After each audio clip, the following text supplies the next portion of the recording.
할렐루야. 주님의 평화가 여러분 모두 함께 하시기를 바랍니다. 우리 옆사람과 사랑의 교제를 나누시겠습니다. 사랑합니다. 감사합니다. 서로 사랑으로 축복합시다. 건강하시게요. 장마가 시작되었습니다. 아무런 연고 없이 좋은 비만 내리고 이렇게 맞춰가기를 바랍니다. 지난 주간에 저희 집에 손님이 오셨어요. 어머니께서 요양원에 계셨는데 야야 그냥 집에 가 있겠다 하셔서 집으로 오셨는데, 오시기 전에 연무대 고모님이 계시는데 이 고모님이 다른 고모님들을 다 모여서 우리 언니 돌아가시기 전에 한번 같이 모이자 해서 어머님하고 새 고모님이 함께 연무대 고모님 집에 모였습니다. 근데 제가 집을 한번 모셨어요. 그래서 어머님이 식사를 잘 못 하시니까 아내가 전복죽을 끓여드렸습니다. 전복죽을 식사를 마치고 예배당을 보여드렸어요. 우리 고모님, 아버님 형제간이 7남매신데 남자분들은 막내 삼촌 빼놓고도 다 돌아가셨고 여자분들 세 고모님하고 어머님이 남으셨어요. 네, 어머님이 연세가 91살이시고 고모님들도 80대 후반 그리고 70대 후반 그러십니다. 네, 예배당을 보여드렸는데 이 고모님들 중에 두 분이 교회를 권사님이세요. 그래서 두 분은 신앙생활을 아주 잘하시는 분이시고 한 분 권사님은, 한 분 고모님은 교회를 아직 안 다니십니다. 교회를 3층부터 엘리베이터 타고 올라와서 3층부터 쭉 내려오면서 보여드렸는데 모두 입을 열어서 감탄을 하셨어요. 활동적인 분들이라서 교회를 많이 봤는데 이렇게 이쁜 교회는 처음이랍니다. 교회가 그렇게 이모저모로 이쁘다고, 여러분이 그렇게 이쁘답니다. 교회를 그렇게 이쁘다고 입에 막 침이 마르도록 이렇게 칭찬을 이렇게 하셨어요. 예, 식당을 보여드리고 지하 식당에 갔습니다. 우리 장로님의 식당 관리를 잘 하셔서 이 장마철에 식당이 아주 뽀송뽀송하게 그렇게 잘 관리가 되어 있습니다. 그런데 식당을 볼 때 제 마음이 울컥했어요. 여러분, 우리 교회에서 가장 아름다운 장면이 어떤 장면이라고 생각되세요? 식당에서 밥 먹는 게. 예배 드릴 때도 여러분 보기 좋아요. 그런데 제가 예배를 마치고 가면 여러분들이 이제 식탁에 앉아서 식사를 하고 계시죠. 그때 바라보는 제가 식사하시는 여러분을 바라볼 때 식당에 가득히 앉아서 식사하시는 여러분의 모습이 그렇게 이쁠 수가 없어요. 정말로 그게 너무 좋아요. 그런데 그걸 2년이나 하지 못하고 있으니 그래 빈 식당을 바라보니까 마음이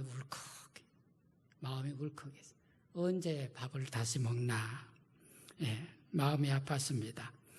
어느 성도님은 저에게 물으세요. 목사님 언제 교회 밥 먹어요? 교회에서 밥 먹고 싶대요. 어서 속히 그런 날이 오기를 바랍니다.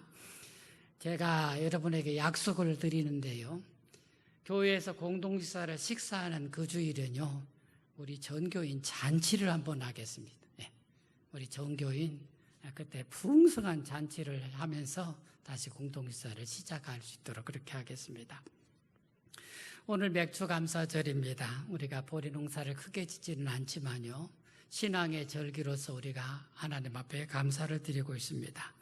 오늘 말씀을 감사의 주제로 잡아서 여러분과 함께 잠시 나누도록 하겠습니다. 한번 따라서 합시다. 우리는 예수님을 구주로 모셨습니다. 자, 여러분, 첫 번째, 우리가 감사절에 감사할 일도 생각하지만 오늘 말씀의 첫 번째 내용은 우리 모두가 다 예수 그리스도를 우리의 구세주로 모셨다. 오늘 성경 말씀의 첫 번째 말씀입니다. 여러분 6절 말씀 읽어보시겠습니다. 6절입니다. 같이 읽습니다. 그러므로 너희가 그리스도 예수를 주로 받았으니 그 안에서 행하되, 너희가 그리스도 예수를 주로 받았으니 그 안에서 행하라. 이 말씀은 믿는 성도들은 모두 다 예수 그리스도를 주님으로 모셔드렸으니 주님의 말씀과 은혜에 대한 믿음으로 세상을 살아가야 된다, 이렇게 말씀하시는 것입니다. 여러분 모두는 예수님을 주님으로 모셨습니다. 우리가 믿을 때 예수님께서 우리 안에 와 계십니다. 할렐루야. 그 증거가, 여러분이 주님 안에 있고 주님이 여러분에 와 계신 증거가 오늘 주일에 여러분이 주님 앞에 지금 예배드리고 있는 것이 바로 그 증거인 것입니다. 그러니 우리가 주님의 말씀과 은혜 안에서 살아가야 될 줄로 믿습니다. 그게 여러분 믿음으로 사는 것입니다. 예수님께서는 요한복음 7장 38절에서 나를 믿는 자는 성경의 이름과 같이 그 배에서 생수의 강이 흘러나오리라 하셨습니다. 믿는 사람들은 그 자기 안에 생명수 샘을 가지고 있다는 말씀입니다. 그리고 이 샘에서 말할 수 없는 행복이 흘러나오는 것입니다. 우리가 전능하신 하나님을 모시고 산다는 것이야말로 더 이상 설명이 필요 없는 행복의 샘터인 것을 믿으시기를 바랍니다. 제가 어릴 때 제가 살던 집에요, 우물이 있었어요. 여러분, 전에 우물이 귀했죠. 우물이 있는 집이 있고 길어다 먹는 집들이 있었어요. 저희 집에는 우물이 한 10m쯤 내려가는 그런 우물이 있었습니다. 두레박으로 우물을 길어 먹었습니다. 집에 우물이 있는 것이 얼마나 유익한지 모릅니다. 여러분, 예전에는 냉장고가 없었죠. 여름에 열무김치 담아서 통에 담아서요, 뚜껑을 꼭 잠가서 줄에 내려서 우물에다 내려놓았습니다. 끼니 때마다 건져서 먹으면요, 적당히 익은 열무김치가 시원하면 얼마나 맛있는지요. 예. 여름에 텃밭에다가 오이를 심어서 오이를 땁니다. 그래 여러분, 오이를 따가지고 우물에다 툭 던져 놓습니다. 그리고 나가서 실컷 놀다가요, 두리약을 내려서 오이를 건져 먹으면요, 지금 냉장고 오이가 아무리 시원해도요, 그 오이에 비할 바가 못 됩니다. 여러분, 여름에 수박을 먹는데요, 더운 수박은 그래 맛이 없어요. 그런데 그 수박을 우물에다가 잠궈놨다가 건져내서 먹으면요, 얼마나 시원한지요. 여러분, 모두 다 집안에 우물이 있는 자의 행복입니다. 집안에 우물을 가지고 있는 사람이 누리는 특권이죠. 여러분, 집안에 샘을 가진 사람의 행복이 그런 것입니다. 그런 것은 바로 우리가 예수 그리스도를 주님으로 모셨을 때 우리가 누리는 기쁨과 행복이 그것과 같다는 말씀인 것입니다. 사람이 무엇을 믿고 사느냐에 따라서 그 사람의 사고의 영역, 정신적 영역이 달라집니다. 달리 말하면 믿는 것이 그 사람의 영적이고, 믿는 것에 그 사람은 영적이고 또 정신적으로 묶여버리는 것과 같은 것입니다. 사람이 어떤 신을 믿느냐에 따라서 삶의 질이 달라지게 되는 것입니다.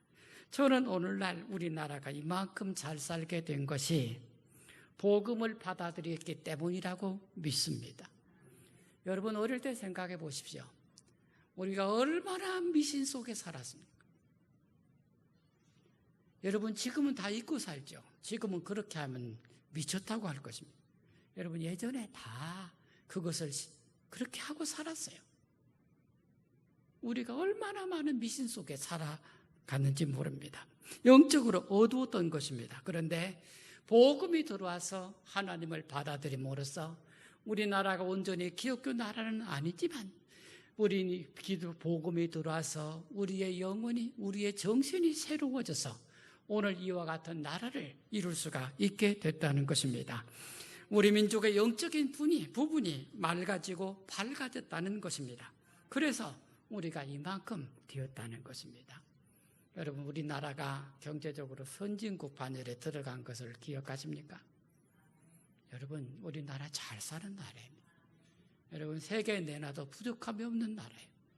그것은요, 여러분, 많은 사람들의 경제적 돈을 위해서, 경제적인 삶을 위해서 수고도 있었지만 복음이 우리 민족의 영적인 환경, 정신적인 환경을 변화시켜 놓은 결과라고 믿어도 틀리지 않는다고 생각합니다. 다 하나님을 믿어서 우리 민족이 받은 복이라고 믿으시기를 주의 이름으로 축원합니다. 신명기 33장 29절에 보면은 모세가 하나님을 모시는 사람의 행복을 노래했습니다. 이스라엘이여, 너는 행복자로다. 여호와의 구원을 너같이 얻은 백성이 누구냐 하고 노래했습니다. 모세는 하나님을 아버지로 모시고 사는 백성들의 행복을 그렇게 노래한 것입니다. 하나님의 구원을 경험하고 하나님의 언약 안에 사는 사람들의 행복이 세상에 무엇과 견줄 수 있겠는가 하고 말씀하는 것입니다. 여러분, 우리 민족이 복음을 받아들여서 우상을 멀리하고 미신을 척결하고 복음의 정신으로 이성도 새로워지고 정신도 새로워져서 오늘 이와 같은 나라를 이루었으니 하나님을 믿는 자의 행복, 하나님을 받아들인 민족의 행복이 오늘 우리와 우리 민족이 된 것을 믿음으로 받으시기를 축원합니다.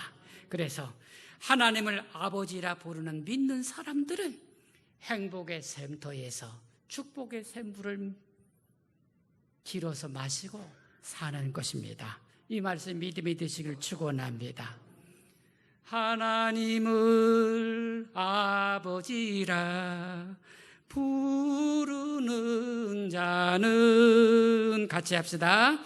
하나님을 아버지라 부르는 자는 좋은 일이 있으리라, 많이 있으리. 우리 서로 뜨겁게 사랑하면은, 우리 서로 뜨겁게 사랑하면은 좋은 일이 있으리라, 많이 있으리라. 아멘. 예수 그리스도를 주로 모신 자의 행복이 오늘 첫 번째 말씀입니다. 우리 모두는 예수님을 주로 모셨으니 주님 안에서 영원한 행복 가운데 사시기를 주의 이름으로 축원합니다. 두 번째 말씀 나누시겠습니다. 따라서 합시다. 매일의 삶을 넘치는 감사로 살아갑시다. 여러분 7절을 읽으시겠습니다. 7절입니다. 같이 읽습니다. 그 안에 뿌리를 박으며 세움을 받아 교훈을 받은 대로 믿음에 굳게 서서 감사함을 넘치게 하라. 그 안에 뿌리를 박아라. 그는 예수님을 말합니다. 예수님께서 우리 안에 오셨어요. 내 마음의 중심에 계십니다. 그러니까 우리의 삶은 그 예수님께 깊이 뿌리를 박아서 예수님 말씀과 은혜로 교훈을 받아서 성장하는 삶의 믿음의 삶인 것을 믿으시길 바랍니다.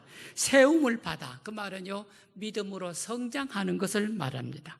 성도들은 주님 안에 깊이 뿌리를 박고 건강하게 세움을 입어서 성장해야 할 줄로 믿습니다. 말씀을 가르침을 받아 성장하면 믿음의 사람으로 건강하게 세워지는 것입니다. 이렇게 확신에 차서 살아가는 성도들은 항상 감사로 그의 삶을 충만하게 살아가게 되는 것입니다. 여러분, 우리가 복음을 받아들였을 때 복음이 우리에게 주는 여러 가지 유익 중에 하나님 앞에 늘 은혜 받은 자로서, 구원받은 자로서 감사하는 삶이 우리의 복된 삶이 된 줄로 믿으시길 바랍니다. 저는 세상의 성경만큼 인간의 이성을 고양시키고 감정을 순화하고 지성을 높여주는 책은 없다고 믿습니다. 여러분, 어려운 철학이 인간을 구원하지 못합니다. 여러분, 경제학이 인간을 구원하지 못합니다. 과학의 발전이 인간에게 편리를 주어도 그것이 인간을 구원하는 것은 아닙니다. 하나님의 말씀이 인간을 구원하는 줄로 믿으시기를 바랍니다. 주님 안에 말씀에 뿌리 박은 성도들은 건전한 이성의 소유자가 되는 것입니다. 순화된 감정의 소유자가 되는 것입니다. 건강한 지성의 소유자가 되는 것입니다. 여러분이 믿음 안에 살면, 여러분이 성경의 가르침 안에 살아가면 여러분 건강한 지성의 소유자가 됩니다. 옳고 그른 것을 분별할 줄 알게 됩니다. 행할 것과 행해서는 안 될 것을 구별할 줄 알게 되는 것입니다.